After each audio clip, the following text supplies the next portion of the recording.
So, as I said before, Mars isn't going to fight Wonder Woman alone. He has 3 henchmen who help him run his army. They are the Earl of Greed, the Duke of Deception, and the Count of Conquest. But they won't all pile on Wonder Woman all at the same time. Instead, they have chosen to take her on one at a time. In this story, the Earl of Greed is dispatched to capture Wonder Woman and bring her back to Mars. Will he succeed? Most likely not, but of course we're about to find out. But first, we should talk a little bit about the Earl of Greed and his powers and abilities. He is known simply as the Earl of Greed. His real name and identity are entirely unknown and probably inconsequential at this point. They've probably been lost to time. He is a rotund man who always seems to carry an insatiable greed with him. He always desires more wealth, no matter what. Furthermore, he doesn't have an origin that we know of. All we know for sure is that at some point he joined with the ranks of Mars and devoted himself so heartily that he achieved the powers of astral projection and mind manipulation, probably in exchange for wealth and power. We learn right here on the first page that the Earl of Greed has the strange power to warp people's minds, much like Mars himself. In fact, it was by his manipulation that Hitler decided to invade Russia, and the Second Great War had begun. So as you probably remember in the previous episode, Wonder Woman rescued Steve Trevor and escaped Mars. So now Mars is willing to pay any price to get her back under his custody.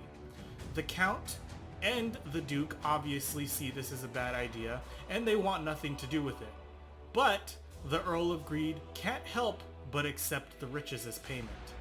So now the Earl has foolishly made the trip over to Earth thinking he is going to capture Wonder Woman, and his first order of business is to project himself in astral form and begin to manipulate none other than Adolf Hitler himself. It looks like Hitler is having a nervous breakdown due to the war, but the Earl convinces him to go to a conference that very same night. Meanwhile, Diana Prince decodes a message that says Hitler will be attending the conference and he will be vulnerable. Naturally, Steve Trevor volunteers for the mission because he just doesn't care what happens to himself. Of course, Diana Prince is completely against Steve going on such a dangerous mission alone, but nobody cares what Diana thinks.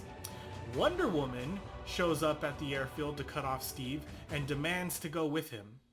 Together, they fly to Berlin in the invisible jet and meet with Agent X-47, who explains that the secret meeting is taking place in a beer cellar.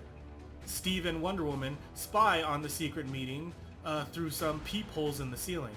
The Nazis convene to talk about their plan to raid the American treasury, which Hitler automatically shoots down as being obviously a bad idea.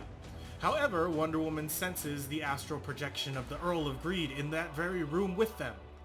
The Earl whispers commands into Hitler's ears, and Hitler is suddenly overcome with tremendous greed. He agrees to raid the American treasury.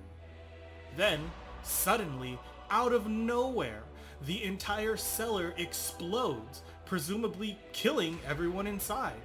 Steve is injured and Wonder Woman must make a swift escape, carrying him on her shoulders over to the invisible jet. They are pursued by German officers, but they escape with the use of Wonder Woman's bracelets, which deflect the bullets.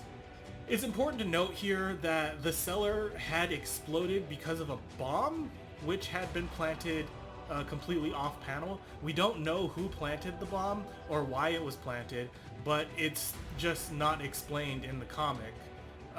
It's just brushed off as a sort of assassination attempt, which comes off as more than a little jarring for the reader. Furthermore, it's explained that though it's not shown, Hitler did survive the attack. It's also important to note at this point in the story, it takes a radically different direction. Steve and Diana are now stateside, and the plot involving the Nazi and the treasury, it's not mentioned until pretty much at the end. So now Diana Prince is back at the office when suddenly she is accosted by Etta Candy, who explains that Holiday College is closing down due to lack of funds. The college says that war has depleted the college's accounts, but Etta believes that the dean took the money and ran away with it. Wonder Woman heads to the college to find some answers, only to discover that they need $50,000 to continue operating.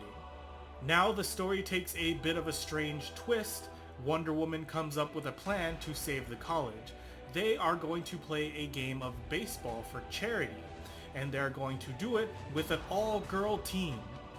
Wonder Woman has a meeting with the president of the ball club, and he agrees to the game after he sees Wonder Woman knock a home run straight into the stratosphere. The game goes well. Wonder Woman uses her superior Amazonian fitness to dance circles around the other players. The entire situation is almost comical, but it works, and they're actually raising the money that they need.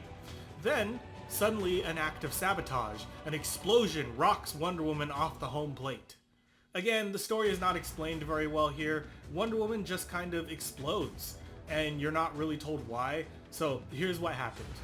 The pitcher threw a ball to her, which happened to be packed with explosives. When Wonder Woman hit the ball with the bat, it caused enough force to ignite the explosives. It's unclear as to who did this, but we'll figure it out soon enough, like right now. So now the game is ruined, the explosion rocks the stadium, and everybody panics. Nobody knows who threw the ball, and Wonder Woman is knocked unconscious. Meanwhile, some paramedics come to collect her, but these are actually spies hired by Greed to capture Wonder Woman. Then, in perfectly greedy fashion, they mold her into a solid block of gold so she can be helplessly transported back to Mars. Of course, Steve tries to intervene in order to save Wonder Woman, but the spies knock him out. Steve is reckless and always gets knocked out, so then Wonder Woman breaks free from her golden block and smashes the spies. Then Wonder Woman and Steve capture the saboteur, who turns out to be the president of the college, secretly being manipulated by Greed. Then the army shows up and destroys Greed's spaceship before it's able to escape Earth. All is well that ends well for this story. Steve is safe, the Nazis are captured, and Greed has just been defeated, completely blown out of the sky. And the best part of all is the baseball game was such a big hit that Wonder Woman made over $100,000 and saved the college. So now Greed is completely knocked off the playing field, meaning Wonder Woman only has two more villains to contend with, and they are the Duke of Deception and the Count of Conquest, and we will be getting into those people next time. For now, if you liked reading this comic and you want to read more, go ahead and like this video and subscribe to the channel. And if you really want to help out, then why not check out my Patreon for exclusive content and access to all my publications and stuff. But until next time, nerds, stay heroic.